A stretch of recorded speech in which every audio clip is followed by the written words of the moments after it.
it happens every time to the beginning speaker.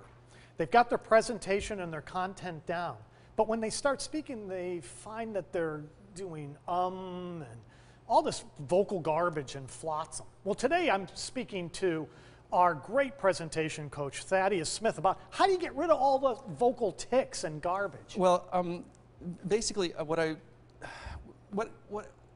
was struggling with, like how to start this. That's vocal flotsam. Exactly. What's flotsam? It's floating debris. And just like weird physical things that people do, it diminishes them. So I've got a treatment for this. I learned this from the great Sue Galkey out in Oregon. What I'm going to do is I'm going to treat you like an alcoholic. You've got a problem, we're going to identify it, and we're going to treat you. Great. So I'm going to ask you to tell me a story. It could be any story that you like. Okay. It's got to be, but if you can get through it in 60 seconds without making a single mistake, I'm going to give you $20. Any story. Any story. It could be anything. It could be about getting your child ready for school in the morning. That's a great one. So I'm going to set the timer here for, and when it hits 60 seconds, and if you hear this bell, that means you lose, and you owe me $20, okay? So, no vocal garbage.